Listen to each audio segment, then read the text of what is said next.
कर रहे हैं हम क्लास को। देखो इस क्लास में बताया नहीं, मैं इंट्रोडक्शन देता हूं तुम लोग को। इस क्लास में बताया, कल की क्लास में ये बताया गया था तुम लोग को कैसे नेपोलियन बोनापार्ट का उदय हुआ है, कैसे फिर उसका डिक्लाइन हुआ है ना। इंट्रोडक्शन बताए थे, नेपोलियन बहुत ऑर्डिनरी परिवार से था। रेन ऑफ टेरर में उसको एक अपॉर्चुनिटी मिल गया, कैसे उसने क्राइसिस को अपॉर्चुनिटी में कन्वर्ट किया है, ठीक है। इसी रिलेटेड कल क्वेश्चंस भी दिए थे, हाँ अभी भी है। तो देखो इसका मतलब बोर्ड का कितना कम यूज़ कर रहे हैं हम, जान रहे हो तुम लोग, है ना।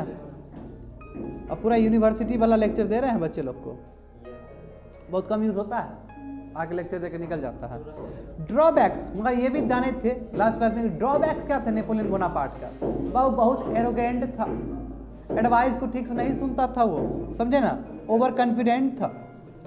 ये सब चीज़ उसको ख़त्म कर दिया। हाँ वो बात तो करता था मेरिटोक्रेसी का, कि मेरिट बेस्ड अपॉइंटमेंट होना चाहिए, मगर जब जब बात आता था ग्राउंड रियलिटी पे तो अपने कीथ और कीन को थोन पर रख देता था। ये बाद में भेद खुल गया, कितना दिन तक कोई छुपाएगा अपने रियलिटी को, दिख जाता है एक दिन, जैसे कि तुम लोग देख रहे हो अभी प्रेजेंट कॉन्टेक्स्ट में भारत का। आगे देखो, हाँ इवेंट्स ऑफ स्पेन। स्पेन में क्या हुआ बाबू, तो माइंड मैप देखना, बहुत बढ़िया से दिया है माइंड मैप में। देखो देखो नेपोलियन नो डाउट फ्रांस के थे। अब नेपोलियनिक रिफॉर्म्स जो भी लाए हैं as per the Napoleonic code 1804, वो अब फ्रांस पे भी तुम्हारा इंप्लीमेंट करना शुरू कर दिया। क्यों? क्योंकि स्पेनिश पीपल ने, सॉरी स्पेन पे, क्योंकि स्पेनिश पीपल ने भी वेलकम किया कि आइए आइए आपका इंतजार है, आइए आइए आइए, ठीक है। तो इम्प्लीमेंट करेगा अपना रिफॉर्म्स। मैं बाद में पता लगा ई तो बाप चोर के दाढ़ी में तिनका, समझ में आया। जब चोर के दाढ़ी में तिनका तो दाढ़ी काट दो, प्रोटेस्ट, समझे। और प्रोटेस्ट हो गया है, फुल प्रोटेस्ट। और कैसा प्रोटेस्ट हो रहा है कोमल, गोरिल्ला टाइप का। गोरिल्ला समझते हो, हमारे शिवाजी जो थे वो भी गोरिल्ला वारफेयर ही करते थे। गोरिल्ला वारफेयर में क्या है, अब तुम्हारे पास वेपन्स कम है, बात समझो, जब वेपन्स कम होता है तो एक बार में इमीडिएट अटैक करके भाग गया, यही होगा, इसी को बोलते हैं गोरिल्ला वारफेयर, ठीक है। बहुत हुआ है, इंडिया में बहुत हुआ और वर्ल्ड में होता है ऐसा। देखो उस समय बाबू फ्रांस में, देखो एक समय फ्रांस में बॉर्बन डायनेस्टी का रूलिंग था, वो किसी समझ गए, बॉर्बन डायनेस्टी था कि नहीं था। बॉर्बन डायनेस्टी को ही डिफीट करके आगे बढ़ा है ना ये सब, चाहे वो रोबेस्पियर हो, जैकोबिन क्लब का जो हेड था, चाहे रेन ऑफ टेरर में तुम्हारा नेपोलियन आया हो। तो एक समय जानते हो कि फ्रांस में एक टाइम में क्या था, डायनेस्टी क्या था, बॉर्बन डायनेस्टी था। अब देखो ब्रिटेन एक्सटेंड, अब देखो जब फ्रांस यानी कि नेपोलियन, मतलब वही लिखा हूँ, फ्रांस मतलब once upon a time dynasty Bourbon was ruling. ये जो बाबू बॉर्बन डायनेस्टी था ना, ये बॉर्बन डायनेस्टी छोटा नहीं था, क्योंकि मैंने कल तुम लोग को बताया था कि जब फ्रेंच रिवोल्यूशन हुआ और ये तुम्हारा बेस्टाइल को घेरा गया, तो दूसरे कंट्री में भी एक संकेत गया कि नहीं गया, कि हमारे कंट्री में भी ये हो सकता है, इम्पैक्ट पड़ता है नेबरिंग कंट्रीज में। तो यहाँ पे ये लिखने का प्रयास किया गया कि फ्रांस में एक समय बॉर्बन डायनेस्टी था, उसको हटाया गया, नेपोलियन आए और नेपोलियन ने जो रिफॉर्म्स बनाए वो रिफॉर्म्स स्पेन में भी वो कर रहा है। हाँ स्पेन जानते हो, देख लो बाबू स्पेन, वही स्पेन और पोर्टुगल जो दौड़ा था, क्यों नहीं होगा, फ्रांस से टच है एरिया स्पेन। तो फिर अब देखो, मगर ब्रिटेन ने हेल्प कर दिया स्पेन को। अब देखो ब्रिटेन कैसे आएगा, विरोधी बनेगा नेपोलियन का। ब्रिटेन बोला कि हम आपका सहयोग करेंगे स्पेन को अगेंस्ट नेपोलियन, समझे। Spanish rebel wanted to root out Napoleonic reforms, और जो स्पेनिश रिबल्स थे जो गोरिल्ला वारफेयर कर रहे थे, वो चाहते थे कि नेपोलियनिक रिफॉर्म्स हमारे स्पेन में वो इम्प्लीमेंट ना हो, हम विरोध करते हैं इस चीज़ का, समझे। और यही तो कारण है, मगर नेपोलियन ने इस चीज़ को बहुत हल्के में लिया। क्या है क्या, हम तो बोले थे तुमको, उसका व्यक्तित्व के बारे में बताए थे तुमको, पर्सनालिटी कैसा था, लाइटली एनिमी को कभी इसने सीरियस समझा ही नहीं, लाइटली ले लिया, समझे। तो यही है यहाँ पे लिखा गया है कि ये सब यही रीज़न है, एक प्रोमिनेंट रीज़न है जिसकी वजह से नेपोलियन डिक्लाइन हो गया, क्रश कर दिया ब्रिटेन ने उसको, ऑस्ट्रिया ब्रिटेन और ये मिलके क्रश कर गया। अब देखो आगे, देखो आगे तुमको वर्ड में और समझ में आ जाएगा कि Spanish crown was captured by Napoleon and was ruled by Bourbon dynasty. देखो कितना गजब बात है, and there was a popular struggle in Spain and Napoleon used this opportunity to grab the power. बोला कि स्पेनिश जो क्राउन थे, जो रूल कर रहे थे, उसको कैप्चर कर लिया नेपोलियन ने, ठीक है, और ये भी बॉर्बन डायनेस्टी था वो उस समय, और इसलिए क्या हुआ कि क्योंकि पॉपुलर हम बोले थे ना कि जब ये घटना हो रहा था तो बाकी भी नेबरिंग कंट्री में पावर स्ट्रगल चल रहा था। कल परसों मैंने क्लास में बताया था तुम लोग को, पावर स्ट्रगल यानी कि ठीक नहीं है, क्या कि एक बार फ्रांस में हो गया तो उसका इम्पैक्ट पड़ना ही है, तो पावर स्ट्रगल हो रहा है सब जगह पे, कोई सत्ता में रहना चाहता है, कोई इधर रहना चाहता है, तो फाइट हो रहा है। तो वहाँ पे पॉपुलर स्ट्रगल हो रहे थे स्पेन में, और नेपोलियन ने इस अपॉर्चुनिटी को यूज़ किया और पावर पे चला आया कि हम ही तो है लिबरेटर, हमको ही दीजिए मौका, ग्रैब कर लिया स्पेन को। After grabbing the power, Napoleon imposed his reforms. Initially, reforms are liked by people, but later there was a growth of popular upspring. शुरू में जानते हो, बता चुके हैं, शुरू में पसंद किया नेपोलियन रिफॉर्म्स को, यानी कि नेपोलियन ही तो है जो लिबर्टी, इक्वलिटी और फ्रेटर्निटी को बढ़ाएगा।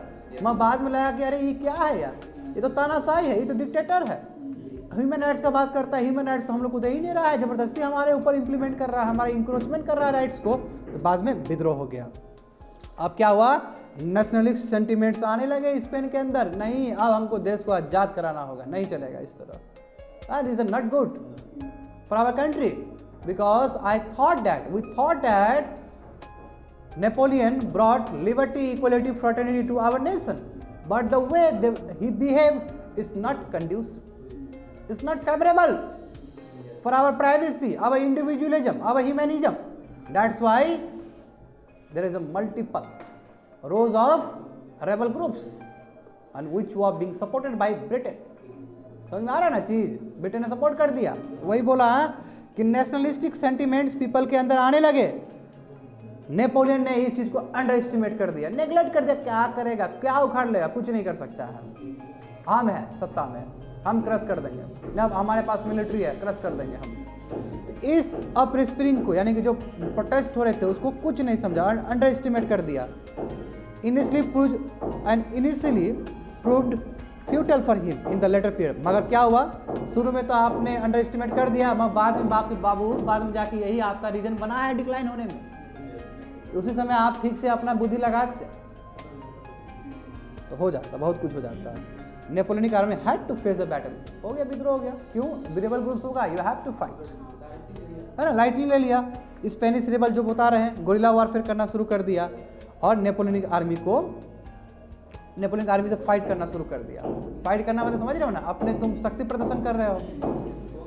British government send their help to Spain, जो बोल चुके हैं। मिलिट्री कमांडर जो आर्थर थे with force supported the Spanish people, यानी कि जो तुम्हारे इंग्लैंड के जो थे कमांडर आर्थर, उन्होंने स्पेनिश रेबल को सपोर्ट कर दिया। Napoleon was defeated in this, Napoleon को क्रश कर दिया गया इस बैटल में। By seeing the case of Spain, rebellions broke out in Germany and Italy also. ये जो तुम्हारा जो क्रांति देखा जर्मनी और इटली में भी शुरू हो गया, यही बोलते हैं बुढ़वा, समझ में, क्यों हम भी कर सकते हैं, हम भी नेपोलियन से हट सकते हैं, कि जानते हो नेपोलियन का असर कहाँ कहाँ तक है, वहाँ पे ब्रोक आउट हो गया। And raise their heads against Napoleonic domination.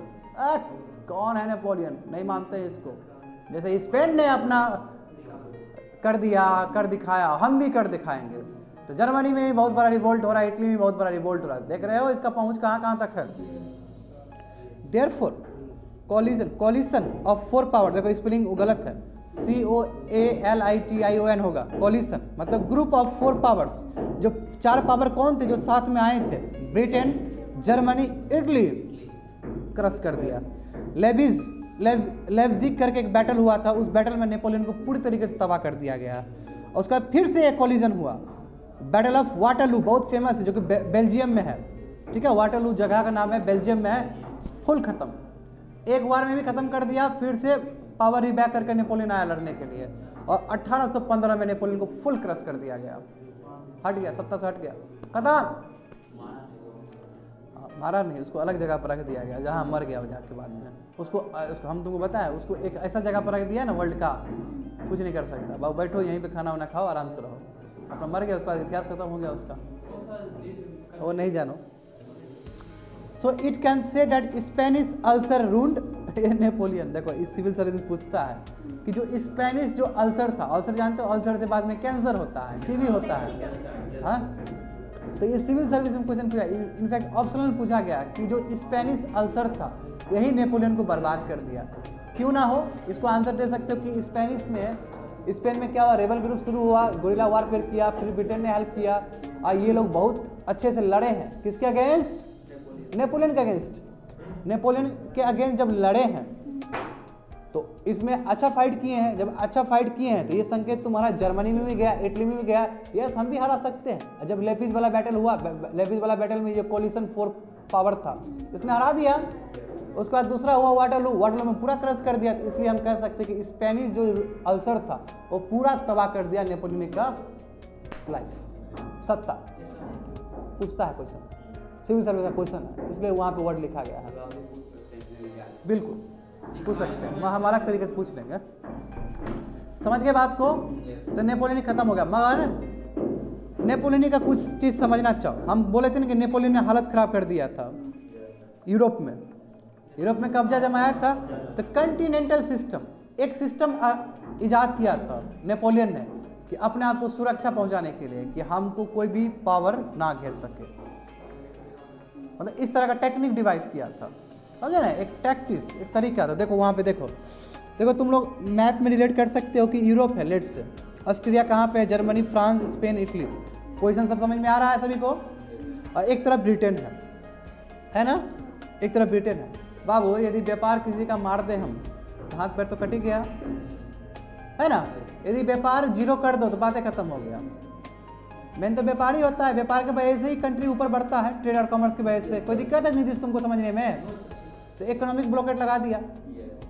क्यों? क्योंकि इस तरफ तो नेपोलियन का बहुत बड़ा रोल है ना यूरोप में। यूके तो अलग है, यूके देखोगे तो इधर है, नेवल बेस है, इस तरफ है। बाकी देखो सब कंटिन्यूस लैंड है। तो एक जो पावरफुल सत्ता में जो है नेपोलियन, उसका प्रकोप तो बढ़ ही रहा है और उसने क्या किया, इकोनॉमिक ब्लॉकेट लगा दिया। और वही इकोनॉमिक ब्लॉकेट को कंटिनेंटल सिस्टम कहते हैं। इकोनॉमिक ब्लॉकेट मतलब क्या है कि ब्रिटेन के साथ ट्रेड नहीं करेंगे, ट्रेड रोक दिया गया कि तुम यूरोप के साथ नहीं कर सकता है, यानी कि उसको तोड़ रहे हैं उसको हम। देखो यहाँ पे लिखा है, देखो नेपोलियन के हिसाब से, नेपोलियन के दृष्टिकोण में नेपोलियन को ये लगता था कि ब्रिटेन का जो पावर है ये because of economic strength. Economic यानी कि जो पैसा है ना, इसी की वजह से ये बहुत ऊपर राइज कर रहा है ब्रिटेन, और एक यही पावर है जो हमको चैलेंज कर सकता है। इसलिए जो इकोनॉमिक स्ट्रेंथ है उसी को काट दो। तो ब्लॉकेट लगा दिया, इकोनॉमिक सैंक्शन, जैसे देखो ईरान पर लगा कि नहीं लगा काट सामने, समझो बात को, रसिया के ऊपर लगा कि नहीं लगा काट सामने, तो इसने कर दिया। जबकि जानते हो ब्रिटेन का बैकबोन ट्रेड और कॉमर्स है, बढ़िया ब्रिटेन बढ़िया देश है, हाँ बिल्कुल, समझ रहे हो ना। और उसका हम रोक देते क्योंकि उसका डिमांड तो यूरोप पे बहुत ज़्यादा होगा, मार्केट पे कटवा दो उसको, समझे। तो Napoleon ship would not come, यानी कि सॉरी ब्रिटिश, यानी कि जब ब्लॉकेट कर दिया तुम तो बाबू ब्रिटिश का शिप तुम्हारे यूरोप में नहीं आ पाएगा, अपने आप इकोनॉमिक डाउनफॉल हो जाएगा। इकोनॉमिक डाउनफॉल होगा तो मिलिट्री स्ट्रेंथ अपने आप घट जाएगा। पैसा कहाँ से आएगा मिलिट्री को बढ़ाने के लिए, स्ट्रेंथ बढ़ाने के लिए, समझ रहे हो। ये नेपोलियन का विचारधारा था, ऐसा नेपोलियन ऐसा सोचा। But British products were of high quality, मगर ब्रिटिश का जो प्रोडक्ट था हाई क्वालिटी का था। अभी भले ही तुम इकोनॉमिक सैंक्शन लगा दिया वहाँ पे चाइना के साथ, अभी भी तो मोबाइल बिकता है तुम्हारा, क्योंकि ह्यूज डिपेंडेंट हो गया हाई क्वालिटी की वजह से, समझो ना, सेम चीज़ तो है। क्योंकि हाई क्वालिटी, क्योंकि British known for the high quality, जानते हो मैंने पहले भी बताया था तुम लोग को, मैनचेस्टर फेमस है कि नहीं है, हाई क्वालिटी के लिए जाना आता है। ये लोग यूज़ करना शुरू कर दिए यूरोपियंस लोग, अब आदत लग गया, वही बात है, आदत लग गया। अब अचानक तुम बैन कर दिया और तुम्हारे पास उतना मैन्युफैक्चरिंग का है नहीं, तो तुम्हारे कंट्री में भी विद्रोह हो सकता है। Are getting me? देखो वही बोल रहा है कि मगर ब्रिटिश का जो प्रोडक्ट्स था वो हाई क्वालिटी था, तो पीपल ने रिवोल्ट स्टार्ट कर दिया। काहे बंद करवा दिया तुम, यानी कि जो चीज़ से सोचे थे उसका ठीक उल्टा रिजल्ट। अब ये इकोनॉमिक ब्लॉकेट, ठीक है, क्योंकि नेपोलियन को लगता था कि ये ग्रेटेस्ट पावर, बस नेपोलियन को कोई चैलेंज कर सकता है तो इंग्लैंड कर सकता है, क्योंकि इंग्लैंड पूरा साम्राज्य वर्ल्ड में कॉलोनीज बना के एग्जाम्पल दे चुका है वर्ल्ड को, समझे ना। इसलिए क्या किया नेपोलियन ने, क्या किया, ब्रिटेन को ब्लॉक कर दिया, रेस्ट ऑफ यूरोप से मिलने नहीं दिया, समझे। और इन्होंने 1806 में ये कॉन्टिनेंटल सिस्टम आया, ठीक है, और उल्टा हो गया, काउंटर प्रोडक्टिव हो गया नेपोलियन के लिए, और यही तुम्हारा कॉन्टिनेंटल सिस्टम ही एक रीजन बना उसको डाउनफॉल के लिए, समझे। और Britain took part in revolted, अब ब्रिटेन वही है, स्पेनिश को क्यों हेल्प किया, वो तो चाहता था कैसे नेपोलियन हटे, कैसे मेरा व्यापार बढ़े, समझ रहे हो ना। नेपोलियन को हटा देगा तो इकोनॉमिक सैंक्शन खत्म हो जाएगा मेरा, एक ही आदमी, एक आदमी जो तानाशाही है उसको खत्म कर देंगे, फिर से वही ट्रेड रहेगा मेरा, काहे ना हटा देंगे। और सब वहाँ रिवोल्ट हो ही चुका है, प्रोटेस्ट हो ही चुका है अपने अपने कंट्री में, सब साथ में आ गए, हरा दिया गया उसको 2 बैटल में। आर यू गेटिंग मी, कैसे हुआ कॉन्टिनेंटल सिस्टम, समझ में आ रहा है ना सबको। बिना हेल्प का सर तो कोई संभव ही नहीं। कोलिशन, ये इतिहास गवाह है, तुम देखो सराटोगा बैटल देखो अमेरिका का, है ना, उसमें भी फ्रेंच का मिला है कि नहीं मिला, तो फिर बिना हेल्प तो कुछ नहीं हो सकता।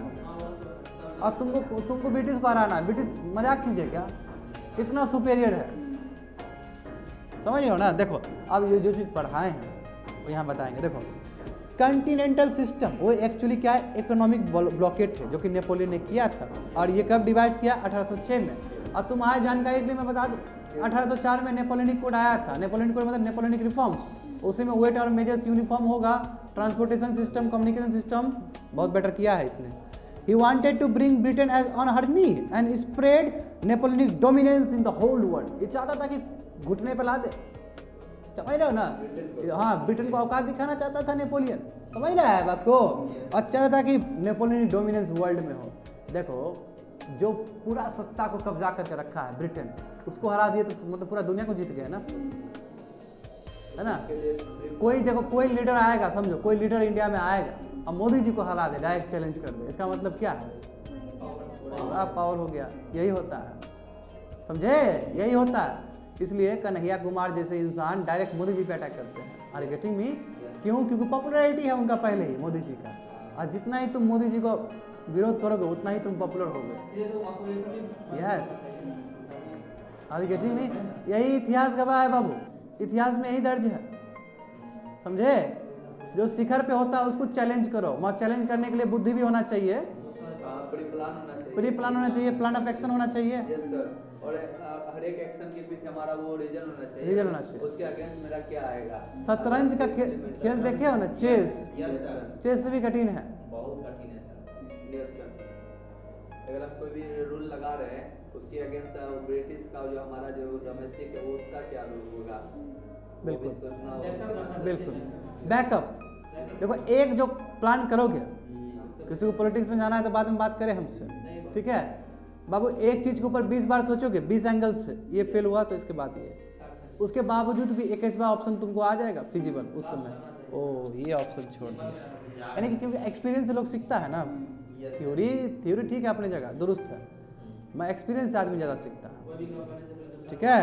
अब देखो ब्रिटेन का स्टम्बलिंग ब्लॉक था, ठीक है, इन रियलाइजिंग हिज ड्रीम, यानी कि ब्रिटेन सबसे बड़ा हिंड्रेंस था, सबसे बड़ा तुम्हारा वो था, ऑब्स्टेकल था इसका सत्ता को ग्रो करने में, बहुत बढ़ाने में, सत्ता ऊपर वर्ल्ड में करने में खाली ब्रिटेन ही कंटेंडर था, टॉप कंटेंडर था। इसलिए इसने क्या किया, एंटी ब्रिटिश पॉलिसी अपना लिया और चाहता था कि ब्रिटेन का जो स्पेशली ट्रेड एंड कॉमर्स है उसको धराशायी कर दे हम, और इसलिए कॉन्टिनेंटल सिस्टम लेके आ गया। तो पूछे कॉन्टिनेंटल सिस्टम काहे लाया, क्या था इसके अंदर, इससे क्या समीकरण यूरोप में बदले हैं, पटक देना सब, वो सब लिख देना ये सब चीज़ को, समझे। और उसके बाद भगवान बुद्धि दिए, प्रेजेंट टाइम के हिसाब से रिलेट कर देना सबको। For this he adopted complete economic blockade of Britain, समझे। और इन्होंने कॉन्टिनेंटल सिस्टम 1806 में इंट्रोड्यूस कर दिया। ये इकोनॉमिक वेपन है, समझे, अर्थव्यवस्था वाला एक हथियार है जो कि ब्रिटेन के अगेंस्ट चलाया गया। और इसने क्या किया, देखो इंपॉर्टेंट ये है कि ब्रिटिश गुड्स जो भी हो गए हैं उसको प्रोहिबिटेड कर दिया कि हमारे कंट्री में नहीं आ सकता, यूरोप में नहीं आ सकता है। अब हो तो गया, यूरोप में नहीं आ सकता तो हाई क्वालिटी वाला प्रोडक्ट्स नहीं पहुंच सकता है। हाँ, मेक इन इंडिया जोड़ रहे हो, ठीक है। तो ब्रिटिश शिप्स वो आइडेंटिफाई, ब्रिटिश शिप्स को पहचाना गया, बाबू कैप्चर कर लिया गया और बंद कर दिया गया, यानी खुला चुनौती। यहाँ आएगा देखेंगे ना ब्रिटिश शिप, जला देंगे, और जला दिया।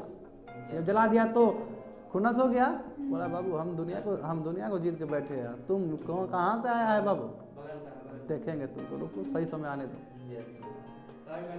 हाँ सही समय आया, 1815 में कब्जे में ले लिया उसको। ब्रिटिश से कहाँ तुम, ब्रिटिश तो बाबू दिमाग बहुत ऊपर का दिमाग है वो, तुम लोग की तरह हड़बड़ी में नहीं रहता है, वो बहुत समय लगा। कोई बात नहीं, आज हम मेहनत करेंगे, मेरा जनरेशन खाएगा उसका, है ना। 1757 में जो युद्ध किया होगा उसका पूर्वज है ना, मतलब आगे वाला जनरेशन ही ना कंट्री में रूल किया। सोच लो, पेशेंस तो कोई सीखे।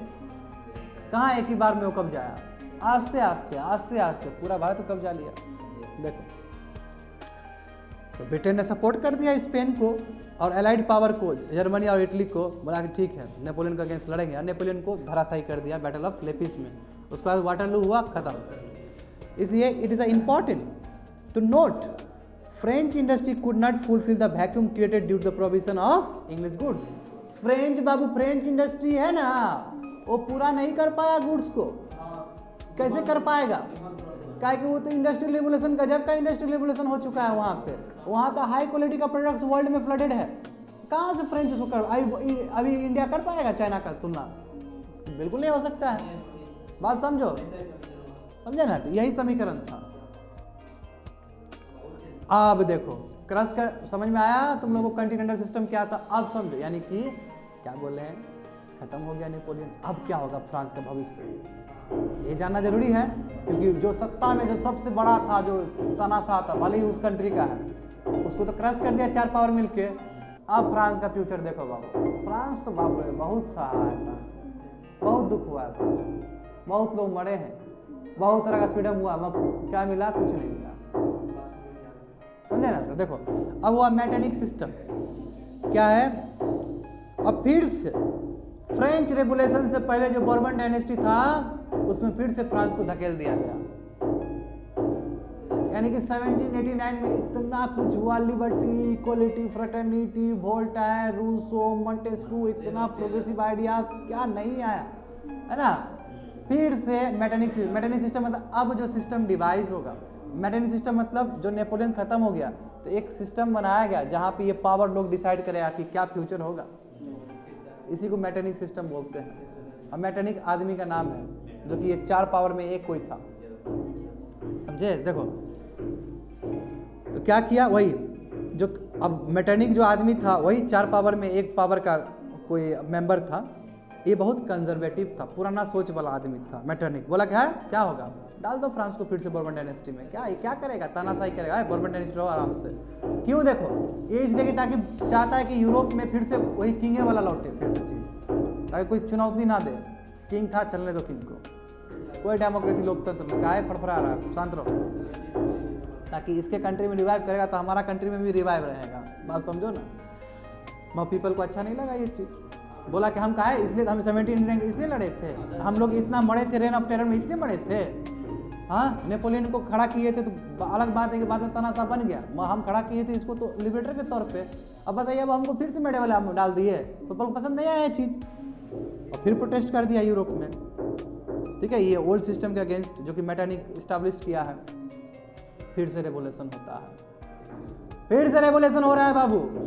समझा? देखो कितना दौर से गुजरा है तुम्हारा फ्रांस। और फिर से 2 बार होता है, 1830 का यही बोलते थे शुरू में, और फिर 1848 का। 2 बड़ा युद्ध हुआ है फ्रांस में। 1830 में बेचारा हार गया, समझे।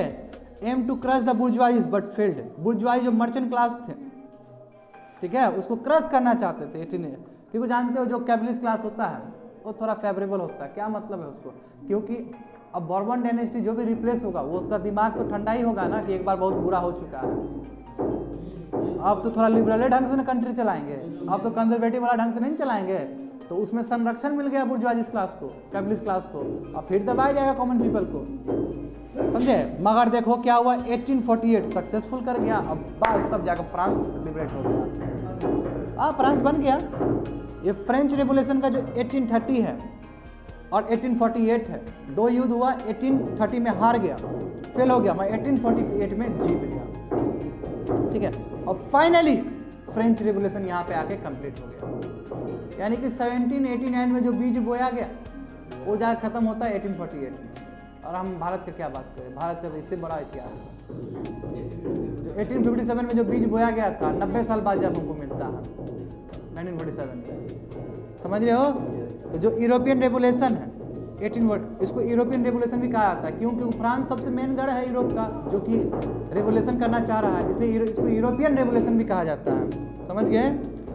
अब क्या हुआ देखो, 1848 में क्या हुआ कि नेशनलिस्टिक फीलिंग्स, सेंटिमेंट्स उठने लगे, और यहाँ से जाके तुम्हारा राइज ऑफ नेशन स्टेट्स, अपना अपना स्टेट, फ्रांस होगा, जर्मनी होगा, समझे, स्पेन अलग होगा, पोर्टुगल अलग होगा, अपना अपना अपना अपना होने लगा। तो बोले थे ना कि कैसे नेपोलियन कितना बड़ा फैक्टर है जिसने नेशन स्टेट्स को क्रिएट किया है, यही चीज़ तो है। क्यों? नेपोलियन ने जब साम्राज्य कब्जा लिया, यूरोप को लगभग यूनिफाई कर दिया, एक कर दिया, प्रोटेस्ट चल रहे हैं, 1830 का हो गया, 1848 में हो गया। तो जब फ्रांस सेलिब्रेट हो गया और फ्रांस अपना एक कंट्री घोषित कर दिया, मैसेज आएगा, सब अपना शुरू हो जाएगा। जर्मनी अपना करना शुरू कर देगा, इटली अपना करना शुरू कर देगा, स्पेन करना शुरू कर देगा, वहाँ से तुम्हारा ऑस्ट्रिया करना शुरू कर देगा, सबका अपना अपना हो जाएगा। तो वही बोला कि देखो, उसके बाद जैसे ही नेशन स्टेट्स का हुआ तो ये आइडिया हेल्प किया जर्मनी को यूनिफाई करने में, इटली को यूनिफाई करने में, और वही तुम्हारा 1871 के आसपास सब हुआ है। पढ़ाएंगे ना, यूनिफिकेशन ऑफ इटली भी पढ़ाना है तुमको, जर्मनी भी पढ़ाना है।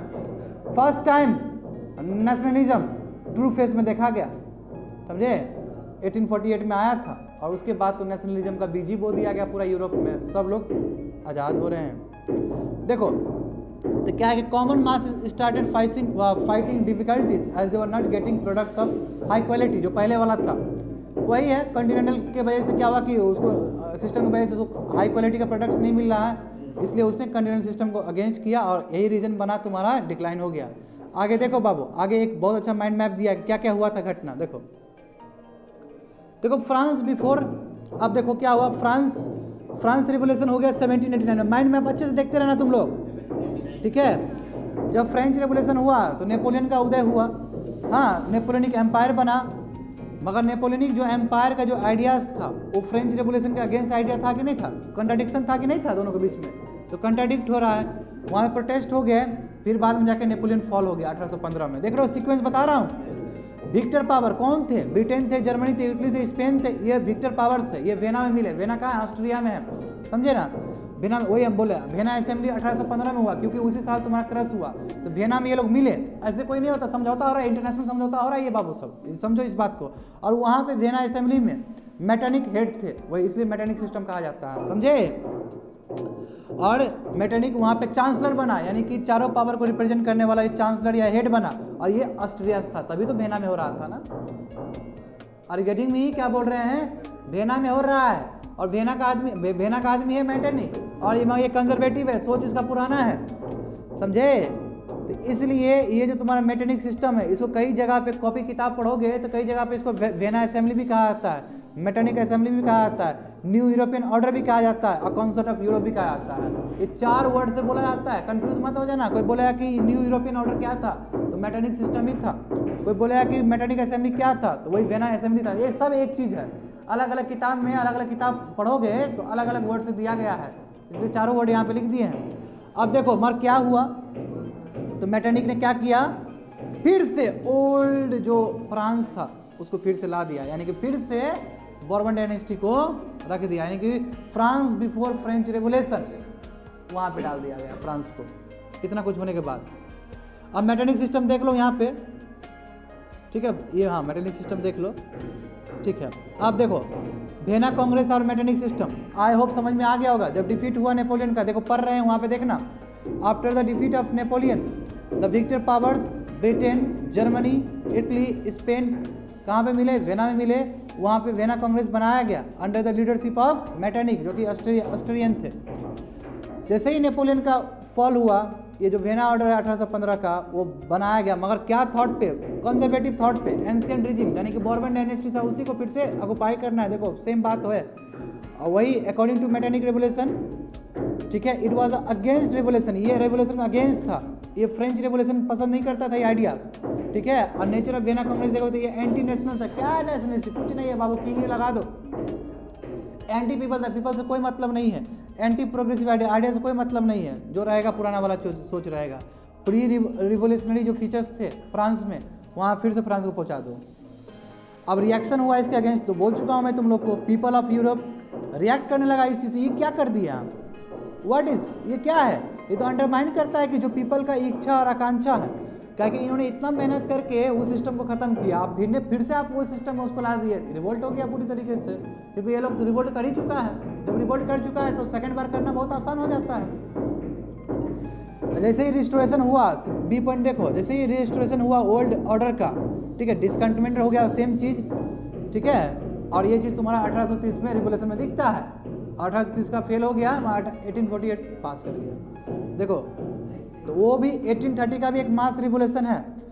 इस रिवोल्यूशन में Bourbon dynasty was overthrown in France, revolution of, इस रिवोल्यूशन में तुम्हारा ओवरथ्रोन कर दिया गया था बourbon डायनेस्टी को, मगर ये रिवोल्यूशन को क्रश कर लिया गया किसी तरह, यानी कि इस रिवोल्यूशन में चुनौती दिया है, स्पार्क हुआ है, मगर कंप्लीट नहीं जीत पाया है, क्यों, क्रश भी कर दिया गया इस रिवोल्यूशन को।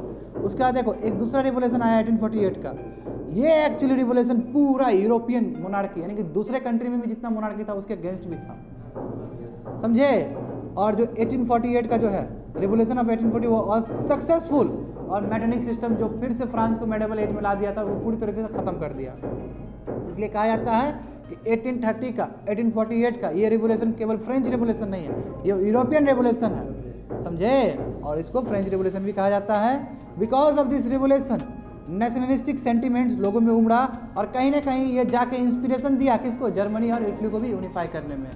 आई होप सो समझ में आ गया होगा।